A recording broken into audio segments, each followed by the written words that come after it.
Hi, my name is Everett. Today I'm reading Civil War on Sunday, Mary Pope Osborne. Magic Trio Series, book number 21, 7-year-old kid. Well, that's what I am. Cannon fire. That's what Jack and Annie hear when the Magic Trio whisks them back to the time of the American Civil War. There they meet a famous nurse named Clara Barton and do their best to help wounded soldiers. Is it their hardest journey in time yet, and the one that will make the most difference to their own lives? You'll find out in Magic Trio book number 21, Civil War on Sunday. Prologue. Once in Frog Creek, Pennsylvania, a mysterious treehouse appeared in the woods. 8-year-old Jack and his 7-year-old sister Annie climbed into the treehouse and found that it was filled with books. Jack and Annie soon discovered that the treehouse was magic. It could take them to any time and place in history. All they had to do was point to a picture and wish to go there. Along the way, Jack and Annie discovered that the treehouse was magic, and it belonged to Morgan Le Fay. Morgan is a magical librarian from the legendary realm of Camelot, the long ago time of King Arthur. She travels through time and space gathering books. In Magic Trio books 5 through 8, Jack and Annie help free Morgan from a spell. In books number 9 through 12, they solved 4 ancient riddles and became master librarians. In Magic Trio books number 13 through 16, Jack and Annie had to save 4 ancient stories from being lost forever. In Magic Trio books number 17 through 20, Jack and Annie had to free a mysterious dog from a magic spell. In Magic Trio books number 21 through 24, Jack and Annie have a new challenge. They must find 4 special kinds of writing for Morgan's library to help save Camelot. They are about to set off to find the first of these. Chapter 1, A Light in the Woods. Jack looked out his window. It was a dreary Sunday afternoon. There were dark clouds in the sky. Thunder rumbled in the distance. Jack stared down the street of the Frog Creek woods. When is the Magic Trio going to come back? He wondered. Hey, guess what? Said Annie. She charged into Jack's room. I saw a flash in the woods. It was just lightning, said Jack. No, it was magic. A swirl of light, said Annie. I think it's the treehouse. I'm sure it was just lightning, said Jack. Don't you hear the thunder? Yeah, said Annie. But let's go check anyway. She started out of Jack's room. Then she peeked back in. Bring your backpack just in case, she said. Jack always was glad for a chance to look in for the Magic Treehouse. He grabbed his backpack and followed Annie down the stairs. Where are you two going? The mom called. Out to play, said Annie. Don't go far, the mom said, and come back if it starts to rain. We will, said Jack. Don't worry. They slipped out the front door. Then they ran up the street and into the Frog Creek woods. The woods were dark under the storm clouds. A cool wind shook the leaves. Soon Jack and Annie came to the tallest oak. Oh, man, said Jack. You were right. The Magic Trio stood out against the gray sky. Morgan, called Annie. There was no sign of the enchantress. Let's go up, said Jack. He grabbed the rope ladder and started up. Annie followed. They climbed into the treehouse. It was hard to see in the dim light. Look, said Annie. She pointed to a piece of paper on the floor. Jack picked it up. Annie picked up the book. Listen, said Jack. He held up the paper close to the window and read aloud. Dear Jack and Annie, Camelot is in trouble. To save the kingdom, please find 4 special kinds of writing for my library. Something to follow, something to send, something to learn, something to lend. Thank you, Morgan. Camelot is in trouble, said Jack. What's that mean? I don't know, said Annie. But we better hurry and find these writings. Let's go look for the first one, something to follow. I wonder where we should go look for it, said Jack. Let's see what the title of our book is you're holding. Annie held up the book close to the window and read the title. Yikes, she said softly. She showed the book's cover to Jack. On the cover was a painting of a peaceful-looking field and a blue sky. The title said, The Civil War. The Civil War, said Jack. Cool. Annie frowned. Cool, she said. War's not cool. It sort of is, said Jack uncomfortably. He knew war was bad, but some parts of it seemed fun, like a game. I guess we'll find out, said Annie. She pointed to the cover of the book. I wish we could go there. The thunder rumbled in the distance. The wind started to blow. The trio started to spin faster and faster. Then everything was still. Absolutely still. Chapter 2, Cruel War. Glaring sunlight filled the treehouse. "It's really hot here," said Jack. "Especially in this clothes," said Annie. The clothes had magically been changed. Annie wore a long dress, Jack wore scratchy pants and a long-sleeved shirt. His backpack had now changed into a leather knapsack. "Where are we?" asked Annie. They looked out the window together. The treehouse had landed in a tall tree at the edge of a field, the same field on the cover of the book. "It's so peaceful," said Jack. "Where's the Civil War?" "There," whispered Annie with a shiver. She pointed to the woods beyond the field. Jack saw a soldier riding on a horse out of the woods. The horse had covered with mud. The soldier's uniform was torn. His arm was bloody. Another man rode into the field. His blue uniform was in rags too. His head was bandaged. "Oh man," whispered Jack. "Who are they?" He opened the Civil War book and found a painting of some soldiers in blue. He read to Annie.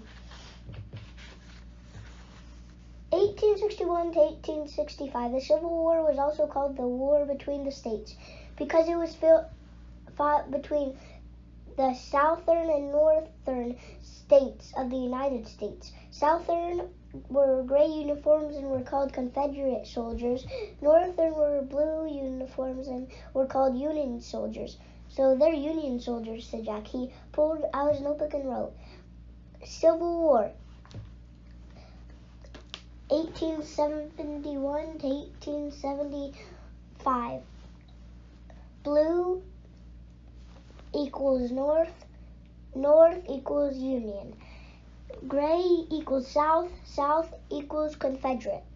Jack looked at the book again. He read aloud. "The Civil War was a cruel and bloody war. More people died in this war than all of America's wars put together. 1 out of every 5 young men of the nation died or was wounded." "That's so sad," said Annie. Jack wrote in his notebook, "Cruel war." "Wow, they keep coming," said Annie. Jack looked up. More Union soldiers were coming through the field. These didn't have horses. They all looked sad and weary. Some of them limped. Some of them helped others. One man stumbled and fell down. "I have to help," said Annie. "Wait," said Jack. She started down the rope ladder. "You can't help," said Jack. "A kid can't help," but Annie kept going. "Don't forget, we have to find a special riding for Morgan," Jack called in a loud whisper. "Something to follow." He packed the Civil War book into his knapsack. Then he started down the ladder. When he stepped onto the ground, Jack saw Annie in the distance. She was holding out her hand to the fallen soldier. She helped him to his feet. The soldier slowly started walking again, and Annie walked beside him. "Oh, brother," said Jack, and he hurried over to catch up with Annie. The sun was scorching hot as Jack ran through the dry field. When he was sweaty in his scratchy clothes, he caught up with Annie. Together they walked silently with the soldier. At the edge of the field was a steep hill. Everyone stopped and gazed at the sight below them. Rows and rows of white tents. "Thank goodness," said the soldier beside Jack. "We're saved." Chapter 3. Field Hospital. Jack and Annie walked with the soldiers into the camp. Outside one tent was a long line of men in torn blue uniforms. They looked tired and hurt. Many were bloody and barely able to stand. Women wearing dark dresses were giving out food and water to the men in line. "Where are we?" asked Annie. "I'll find out," said Jack. He pulled out the book and found a picture of the campsite. He read, "During the Civil War, field hospitals were set up quickly near the battlefield to treat wounded soldiers. Soldiers stayed in the field hospital for a short time before going back to fight or moving to a larger hospital or being sent home. This field hospital in Virginia took care of over 400 patients." "That's a lot," said Annie. "It sure is," said Jack. He pulled out his notebook and wrote, "Field hospital, set up near battlefield." Jack read aloud again from the book. "More than 3,000 women helped out nurses during the Civil War. Nursing was a new job for women in America. Before the war, only men had been nurses." "Wow," said Annie. "Maybe we can be a nurse." "Forget it," said Jack. "Kids can't be nurses." Jack wanted to find a special riding for Morgan and go home. The sad sense of the field hospital was making him feel sick. "I'll just ask," said Annie. She headed over to a nurse cooking over a campfire. "Annie, we've got a mission," Jack called. But Annie kept going. Jack heaved a sigh. He took the notebook and the Civil War book under his arm and followed her. Heavy waves of heat rose from a small cooking fire. A young nurse was heating a pot of coffee. Flies buzzed everywhere. "Hello," said Annie. The nurse barely smiled at them. Her face was red and beaten with sweat. Her eyes were terribly sad.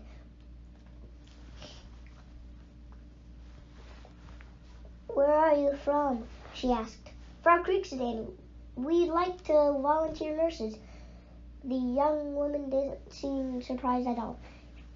"We could certainly use some help," she said, sighing. "Some of us have not slept for days." "Why not?" asked Jack. "The wounded are coming from the battlefield near Kamalkan," said the nurse. "More and more keep coming. It never seems to end." "Just tell us what to do," said Annie. While we feed the new patients, you can go to the first 2 tents," said the young nurse, "and give the others their new meal." She pointed to baskets filled with bread and potatoes. Next to it was a label and a bucket filled with water. "Anything else?" said Annie. "Just try to give them comfort," said the nurse. "How do you do that?" said Annie. "I don't have time to show you," said the nurse. But here's a list of things that can help." She pulled a piece of paper from her apron pocket and handed it to Annie. Annie read the list to Jack. "Be cheerful. Lessen sorrow and give hope. Be brave. Put aside your own feelings. Don't give up." "Follow the list," said the nurse, "and you can't go wrong." The nurse took the pot of coffee from the fire and carried it to the line of men. "Follow," said Jack. "Follow this list." "That's what she said," said Annie. Jack took the list from her. "Don't you get it?" he said. "This is it. We found it. The special rhyme for Morgan's library. Something to follow." "Yes," said Annie. Jack put the paper in his knapsack. It was handed right to us," he said, smiling. "Now we can go home." "Oh, no, not now," said Annie. "We have to help the nurses first." "But Annie," said Jack. She picked up the food basket. Then she started toward the row of white tents. "Wait, we're supposed to leave," Jack said weakly. "Our mission is over." The truth was that he didn't want to help. He didn't want to be around wounded and suffering soldiers. It was too sad. "Bring the water bucket and the label," Annie shouted. Then she disappeared inside the first tent. Jack groaned. He knew he couldn't change her mind. He pulled out the list and read the first line. "Be cheerful." "Oh, brother," he said. Jack put the list back into his knapsack. Then he picked up the heavy bucket. Hurrying clumsily after Annie, he tried to smile. Chapter 4, Freedom Fighters. Jack carried the water bucket into the tent. The sense inside was like a nightmare.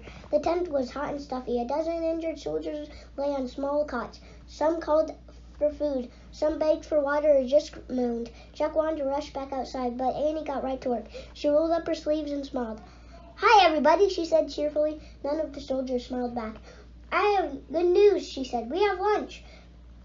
Annie moved down the row of cots. She handed one piece of bread and a chunk of potatoes to all of the patients.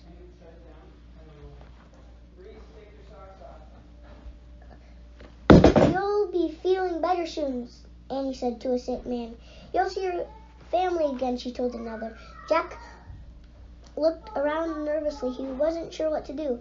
"Give the men water, Jack," Annie called to him. Jack saw a tin cup beside each man's cot. He picked up the first cup. Carefully, he used the ladle to fill it with water. Keeping his eyes down, Jack handed the cup to the patient. He felt shy and uncomfortable. He didn't know what to say. Jack moved to the next patient, then the next. He gave each wounded soldier a cup of water. But he never looked right at any of them and spoke a word. Soon Jack and Annie finished passing out food and water. "Goodbye," said Annie. She waved and left the tent. Jack quickly followed her. "Let's go home," he begged once they were outside. "We've got what we came for. If we leave now, the patients in the next tent will be hungry and thirsty," said Annie. Jack sighed. Okay, but after we take care of them, we're leaving for sure. He followed Annie into the next tent. Just like the last tent, it was filled with the wounded soldiers, but these soldiers in the tent were all African American soldiers. Hi, everybody, said Annie, smiling warmly. Again, she passed out potatoes and bread. She also talked and made jokes. Jack poured water into each tin cup. Again, he didn't speak to any soldiers, but as he handed over the last cup, a patient spoke to him. Thank you for your kindness, son, the soldier said. Jack glanced shyly at the man on the cot. He was an elderly, silver-haired black man. You're welcome, said Jack. He tried to think of something to say. He remembered Annie's cheerful words. You'll get well soon, he told the patient. You'll see your family again. The man shook his head. No, I will never see my family again, he said quietly. My wife and my children were sold long gone. Sold? Said Jack. Yes, we were slaves, said the man. You were slaves? Asked Jack. All of us in this tent were once slaves, said the man. We ran away from our owners in the South to fight the end of slavery, to fight for freedom for our people. I ran barefoot for over 30 miles to tell the Union soldiers that the Confederates were going to attack. The man fell silent. You're a very brave freedom fighter, said Jack. Thank you, son. The man closed his eyes. Jack wanted to know more about slavery, but he didn't want to bother the weary patient. So he pulled out the Civil War book. He found a picture of African Americans standing on a platform. The men, women, and children had chains on their hands and feet. Jack read. In the 1800s, the United States was divided over the USC of slavery. The North wanted the country to end all slavery, but the South wanted to keep slaves because then 4 million African American slaves worked in the huge plantation fields there. This disagreement between the North and the South led to the Civil War. Jack looked down at the man's face. He looked very weary. Jack pulled out the nurse's list of rules from his backpack. Lessen sorrow and give hope, he read. Jack put the list away. He leaned close to the man and spoke in a soft voice. One day your great-great-grandchildren will be doctors and lawyers, he said. The man opened his eyes. Jack went on. They'll help run governments and schools. There'll be senators and generals and teachers and principals. The man stared at Jack in Jack's eyes. Can you tell the future, son? He asked. Jack nodded. Anyway, he said. The man smiled a beautiful smile. Thank you, son, he said. Then he closed his eyes again. Good luck, Jack whispered. He hoped the brave man would live a joyful freedom. Ready to go now, Jack? Said Annie. She finished passing the food around. Jack nodded. As he and Annie stepped out of the tent, they heard someone shouting, She's back! A horse-drawn wagon was barreling into the camp. Who's back? Asked Annie. Clara Barton, a patient said. She runs the hospital. Clara Barton, said Annie? I don't believe it. Who's Clara Barton? Asked Jack. He'd heard of that name before, but he couldn't remember who he was. Who's Clara Barton? Said Annie. Are you nuts? She ran to meet the wagon.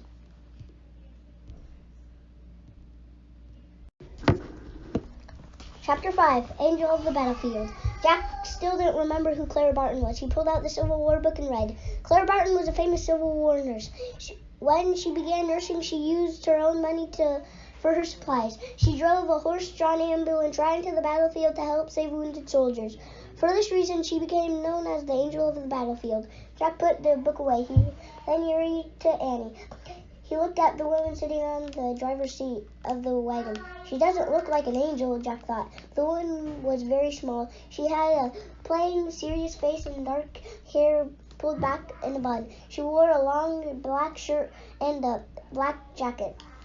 In the back of the wagon were more wounded soldiers in torn, bloody uniforms. They moaned and cried out. Nurses, both men and women, were putting the wounded men on stretchers. Clara Barton wiped her forehead. Then she looked very hot and tired. "Can we help you, Miss Barton?" she said. "Who are you?" said Clara Barton. "Jack and Annie," said Annie. "We're volunteer nurses. Can we do anything, Barton? Miss Barton?" Clara Barton smiled. "First, you can call me Clara," she said. "Second, would you ride with me back toward the battlefield? There are more wounded waiting to be picked up."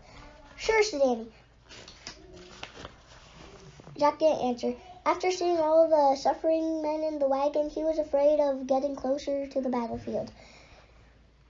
"And you, Clara?" asked Jack. Her dark serious eyes looked right into his. Jack didn't want to admit he was afraid. "Sure, no problem," he said. "Very good," said Clara Barton. "Let's go." She and Jack climbed up the driver's seat next to her. By now, all the soldiers had been taken out of the wagon. "Take care of my new family members," Clara called to the nurses. Then she snapped the reins, and the horse-drawn ambulance rolled off, sending up clouds of dust. Chapter 6.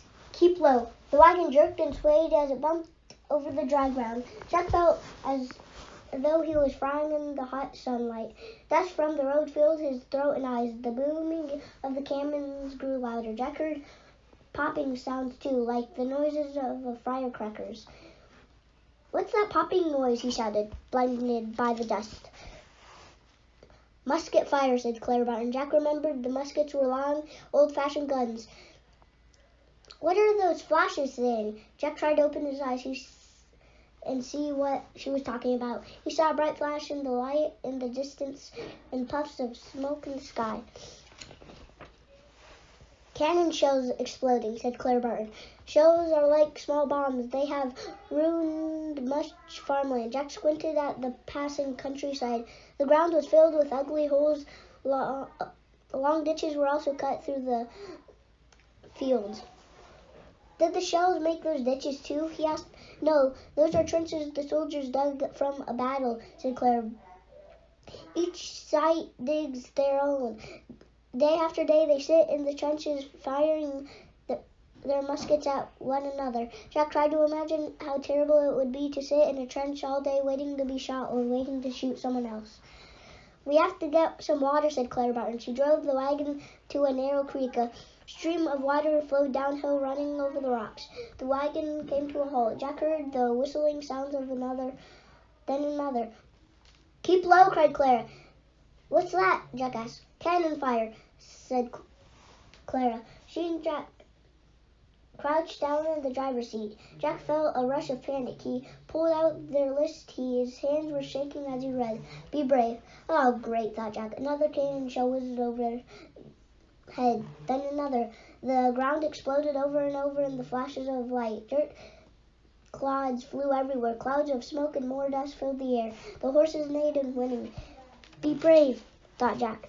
"Be brave." Chapter 7. Helping Hands. The firing came to an end. The horses calmed down. The smoke cleared. Clara handed Jack and Annie a canteen. "Fill these quickly," she said. "We have no time to waste." Jack's legs felt wobbly as he followed Annie to the creek. They filled the canteens and climbed back into the wagon. "Keep alert," said Claire. "Look for the wounded as they come off the battlefield." She snapped the reins. The horses started moving again. As they bumped along, Jack looked ahead for wounded soldiers. "There's Nanny." She pointed to a man limping toward and waving his arms. The man looked very young, more like a teenage boy. His uniform was torn and bloody. It wasn't a blue uniform, though. It was gray. Clara pulled off the horse to a stop. "But he's a Confederate," said Jack. "When someone is hurt, you give them a helping hand, no matter who they are," said Clara. Her voice got soft. "I've seen courage and kindness on both sides of this war. Sometimes things are not as simple as they seem." Jack was glad they had stopped to help the soldier. He jumped out of the wagon. "Do you need a helping hand?" he asked the young man. "Thank you," the soldier said softly. Jack helped him onto the back of the wagon. The soldier lay down on a pile of blankets and eyes closed. Jack climbed back into the seat beside Claire. She snapped the reins, and they rode on. They came across more ragged men resting in the shade of an oak tree. These soldiers all wore blue uniforms. Again, Claire stopped the horses. "See if any of those men need a ride to the hospital," she said to Jack and Annie. Jack glanced at the soldiers sleeping in the back of the wagon. "Can a Confederate be with a Union soldier together?" he asked worriedly. Claire nodded. "Sometimes men are simply too sick and tired to be enemies anymore," she said. "Sometimes they even know each other. Many families and friendships have been torn apart by this war." "Let's go," said Annie, hopping out of the wagon. Jack followed her. They carried their canteens to the men under the oak tree. "Hi," said Annie. "Does anyone need to go to the hospital?"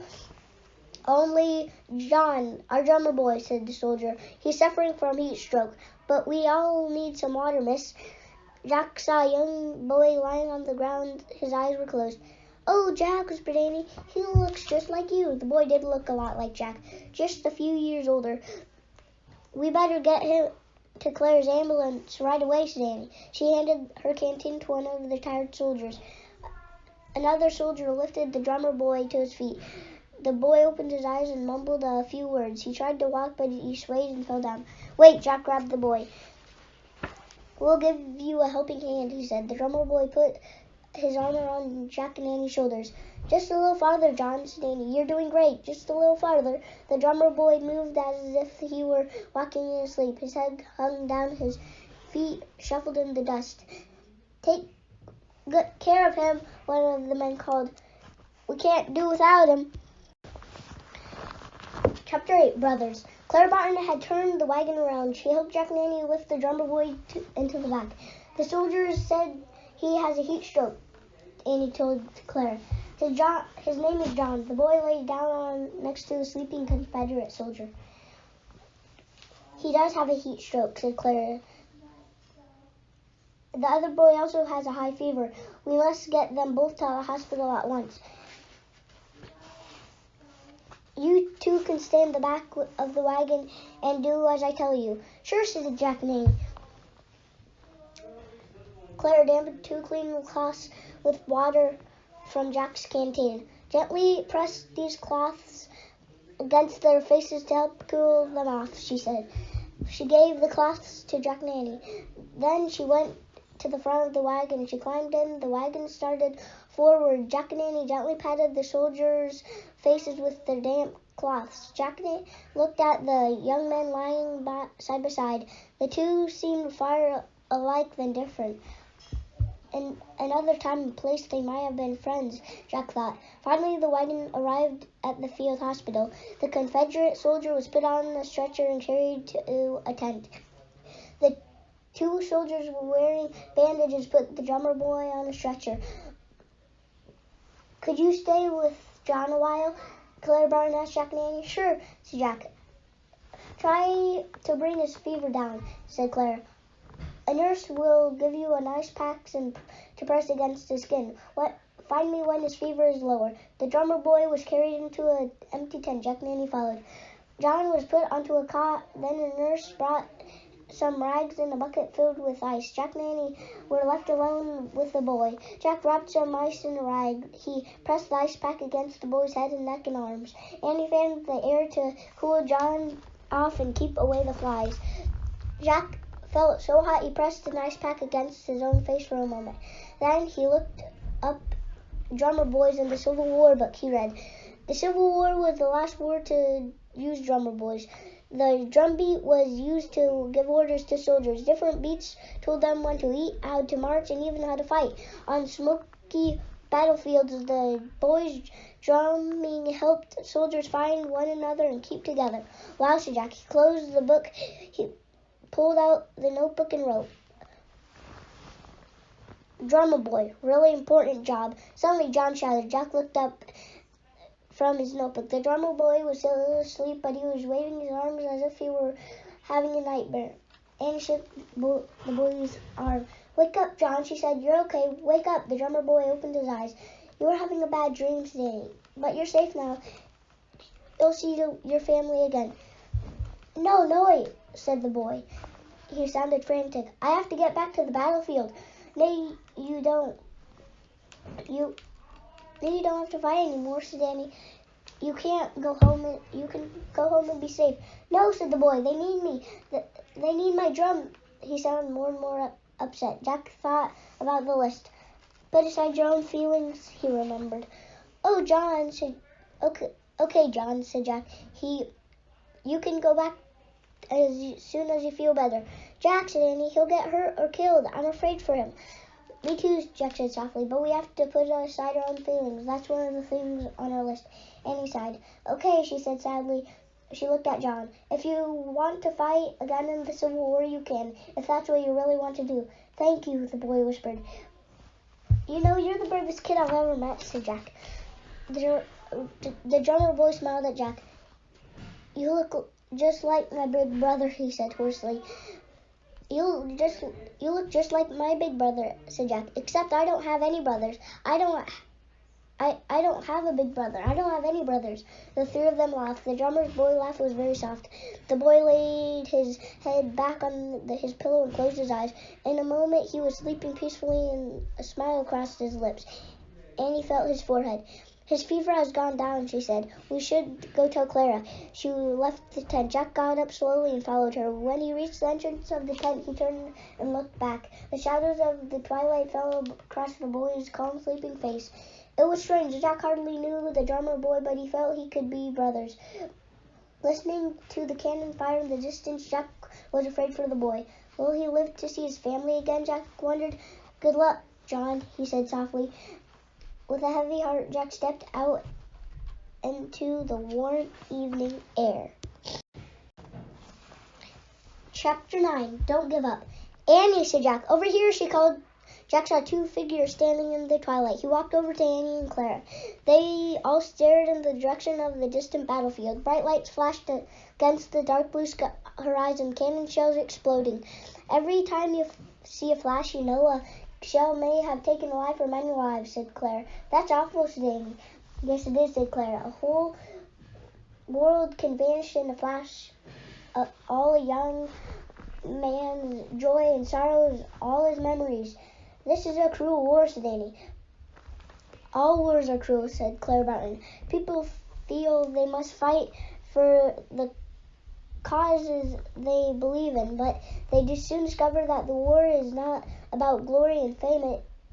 It's about misery and terrible pain and sadness. It makes me miss my mom and dad, said Annie. It makes me really miss them. Annie sounded tired and homesick. Finally, she had lost her cheerfulness. I think it's time for you two to go home, said Clara. Jack thought of all the wounded men who needed food and water and kindness and comfort. No, said Jack, we have to stay. We can't give up. That's on the list. Don't give up. Jack pulled out their list to show Clara Barton. Ah, yes, she said, nodding. I see one of my nurses has written down the things I often say. Let me add one more thing. Do not forget the ones who you love. Jack heaved a big sigh. He was homesick too.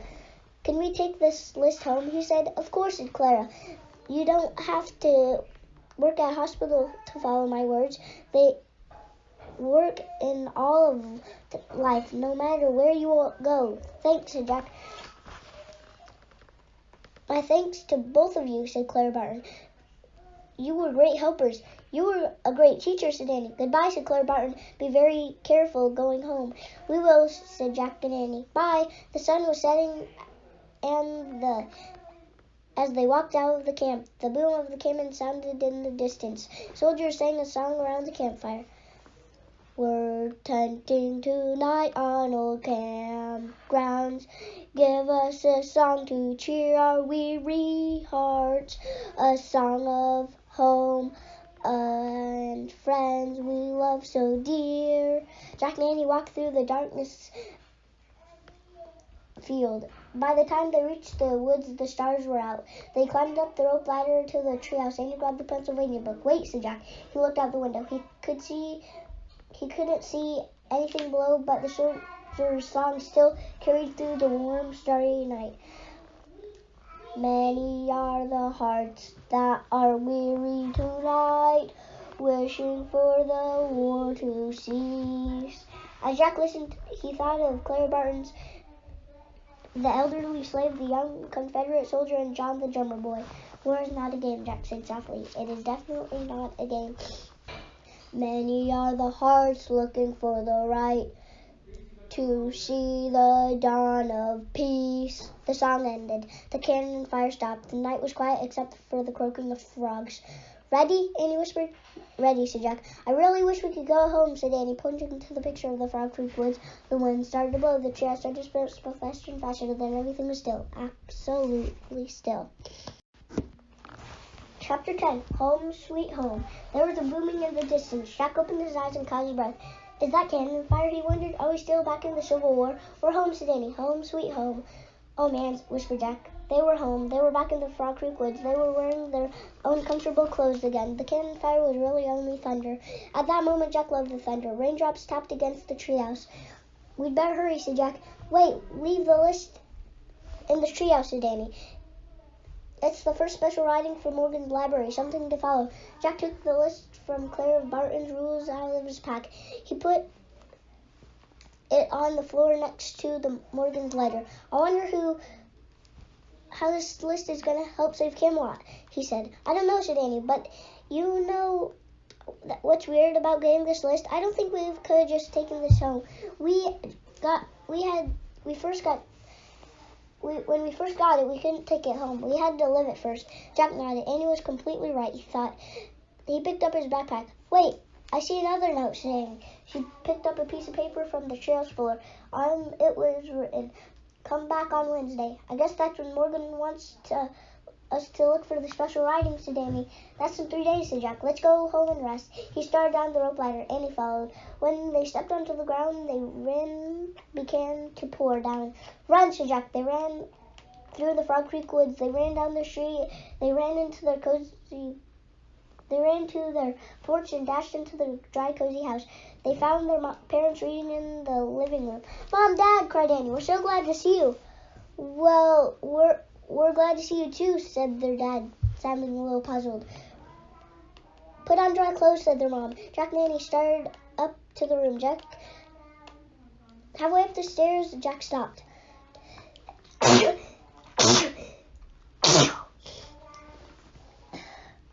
I have a question, he called down to his parents. Did any of our family fight in the Civil War? Their dad looked surprised. Yes, he said. One of your great-great-great-great-grandfathers was a drummer boy. Oh, man, said Jack. What was his name, Dad? Asked Annie. John, their dad said. Jack and Annie gasped. And what happened to John? Asked Jack. He was hurt in the war. No, he grew up to be a school teacher, said their mom. He had 5 children. Jack and Annie whooped with joy. That's great news, said Annie. Really great news, said Jack. Thanks for telling us. Sure, said their dad, though he looked puzzled again. As Jack hurried up to his room, some words from the Civil War song ran through his mind. Give us a song to cheer our weary hearts, a song of home. Facts for you and Jack. More soldiers were killed in the Civil War than any other war in American history. In 1861, when the Civil War began, about 750,000 people were slaves in the South. In 1865, President Abraham Lincoln convinced Congress to pass the 13th Amendment to the Constitution, which abolished slavery throughout the nation. 11 states fought for the Confederate. 23 states fought for the Union. A number of territories also fought the Union. 5. Soldiers during the Civil War often sang a song together. One of the most famous songs was Tenting Tonight on Old Campgrounds, written in 1861 by Walter Kittredge. Tenting on Old Campgrounds. I'm going to sing it. We're tenting on old campgrounds. Give us a song to cheer our weary hearts. A song of home and friends we love so dear. Chorus. Many are the hearts that are weary tonight, wishing for the war to cease. Many are the hearts looking for the right to see the dawn of peace. Tenting tonight on old campgrounds, tenting tonight, tenting tonight, tenting on old campgrounds. We've been tenting on the old campgrounds, thinking of the days gone by, of the loved ones at home that gave us the hand and the tear that said goodbye. Chorus over. Clara Barton. Clara Barton, known as the Angel of the Battlefield, nursed soldiers during the Civil War. She also used her own money to bring them supplies after the war. She formed a bureau to search for soldiers who were missing as the results of the war. Her work brought information to more than 22,000 families. In 1881, Clara Barton founded the American Red Cross. Her organization not only provided relief during the times of war, but also helped people who have suffered terrible nations disasters such as hurricanes or floods. Drummer Boys. It is thought that nearly 60,000 boys served as drummer boys or buglers in the Civil War. One of the youngest drummer boys was named Johnny Clem, who enlisted at the age of 11. He was so brave that he was made a sergeant when he was only 13. So, bye. See you next time. And I will definitely read another chess book. See you next time. Bye-bye.